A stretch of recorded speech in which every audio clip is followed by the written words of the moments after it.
Maria, e foi feita a proposta da gente conversar um pouquinho, né, estudar um pouquinho e refletir sobre o Evangelho de Jesus.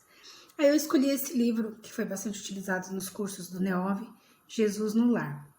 E o capítulo que eu escolhi é o capítulo que fala sobre a visita da verdade. Nesse capítulo, Jesus está lá, né, conversando com Pedro, e Pedro pergunta sobre a verdade, o que seria realmente a verdade. E aí Jesus, para explanar sobre, esclarecer sobre essa dúvida de Pedro, ele fala de um devoto que estava numa caverna escura, onde há muito tempo não via claridade.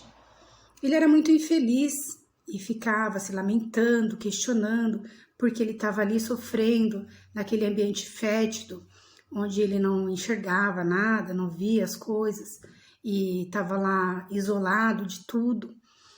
E ele se sentia forte, robusto, saudável, e questionava por que ele estava ali, isolado. E aí, Jesus, compadecido, né, o mestre compadecido das dores, enviou para ele, primeiro, a fé, para ele persistir em oração, para ele continuar firme, resignado e suportar aquela situação. E aí, por algum tempo, houve uma melhora, ele conseguiu realmente. Mas logo depois ele voltou a blasfemar, se lamentar, questionar por que ele tinha que ficar ali naquela situação. E aí Jesus, mais uma vez compadecido, mandou então a esperança. A esperança falou com ele sobre a eternidade da vida, sobre tudo que a gente tem que aprender, evoluir, falou sobre calma, resignação, fortaleza. E aí, mais uma vez, houve novamente aquele conforto, e ele se acalmou mais um pouquinho. Passado algum tempo, volta a se lamentar novamente, e fica revoltado, e questiona, e fala que não merecia estar ali, e todo aquele sofrimento continua. Aí, mais uma vez, o mestre compadecido manda para ele a caridade. E a caridade alimentou, deu carinho, como se fosse uma mãe.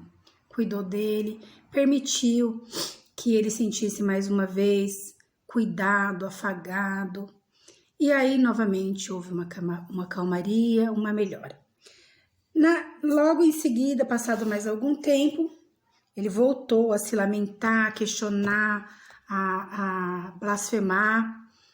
E aí, então, o mestre entendeu que já era hora de mostrar a verdade para ele, porque já tinha mandado a fé, a esperança, a caridade, já tinha ajudado ele de várias formas a se cuidar, a tentar se melhorar, para que ele se sentisse mais forte, e mesmo assim ele continuava naquela revolta, naquela lamentação. Então Jesus resolveu mostrar a verdade para ele. E aí, quando colocou a verdade, veio a luz naquela caverna onde ele residia, né? E aí, quando veio a luz, ele se enxergou. E aí, quando ele se enxergou, ele percebeu que ele tinha chagas pustulentas da cabeça aos pés. E ele estava ali envolto em várias enfermidades, digamos assim, enfermidades do corpo físico, do corpo espiritual. A gente não sabe exatamente do que se tratava, mas E aí ele percebeu que, na verdade, aquele ambiente fétido que estava em volta dele era criado por ele mesmo, devido às suas imperfeições.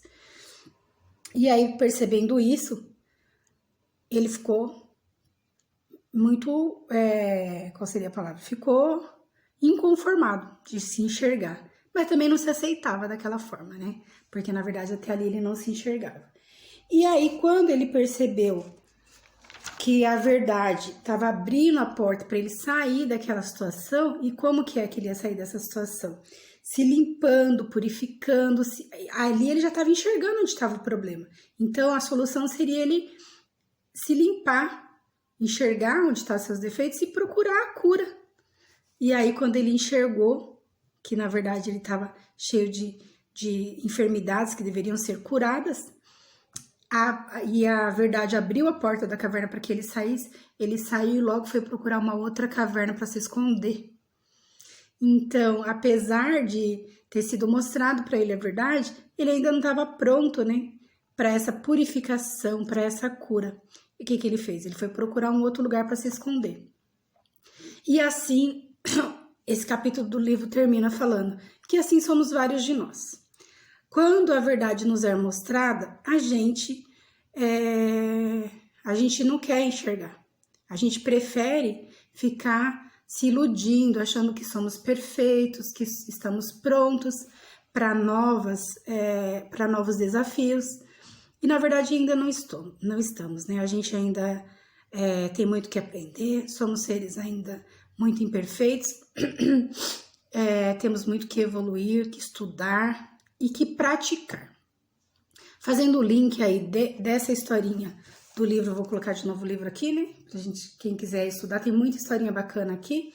Jesus no Lar é o livro do Francisco Cândido Xavier, né? O espírita aí mais conhecido que a gente sabe. E foi o Chico psicografou através do Neil Lúcio. Então, quem quiser estudar esse livro é muito bom, tem bastante historinha e não precisa ser uma sequência. Você pode abrir aleatório e ler uma historinha por dia ou conforme você achar conveniente. Mas o que eu queria colocar aqui é assim, fazendo um link com a vida que a gente está levando nesse momento, a gente percebe isso também nas casas. As pessoas que a gente estava correndo, todo mundo, um trabalhando, outro estudando, as famílias quase não se encontram, e aí parece que tá tudo bem, todo mundo é feliz, todo mundo acha, inclusive, capacitado para ter mais tempo, para conviver. Quantas vezes a gente questionou que a gente tinha que ter mais tempo para estar com a família, fala de qualidade de vida, e aí agora quando é imposto pra gente essa situação de estarmos juntos, quantas famílias estão conseguindo realmente conviver, né? Agora que a gente tem mais tempo de estar junto, a gente se enxerga também os nossos irmãos que vivem na mesma casa com a gente, que pode ser o marido, o filho, a mãe, o pai, a sogra, e a gente vê as famílias se mostrando como realmente são. As famílias que já estão um pouquinho melhores, que estão harmonizadas, vão fazer como? Vão conseguir sim conviver e estar harmonizadas. Pode ter uma diferença ou outra aqui e ali, mas vão conseguir superar essa dificuldade que é estar aí mais tempo dentro de casa. Alguns aqueles que podem.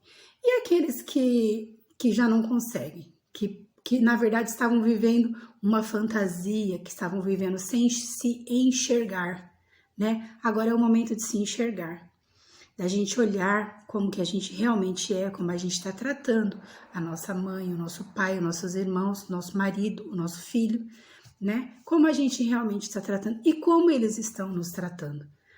E aí, ao invés da gente se revoltar, se chatear, é o momento da gente enxergar essa situação e aqueles que estiverem prontos, procurar cuidar de cada uma dessas feridinhas, procurar cuidar dessas chagas, né, que são as chagas emocionais, que são as chagas, às vezes, também as chagas físicas, né? Às vezes a gente tem problemas de saúde e a gente fica só maquiando, se automedicando. Então agora é o momento da gente se enxergar, da gente procurar onde estão os nossos males físicos e espirituais e procurar se tratar. E é isso, gente, a mensagem que eu tinha para trazer. Espero que tenha sido útil esse estudo e que a gente possa superar esse momento aí de dificuldade juntos. E que a gente possa, sim, praticar a fé, o amor, a caridade, a tolerância e que possamos todos nos harmonizar conosco e com a nossa família. Que assim seja. Graças a Deus. Um bom dia a todos.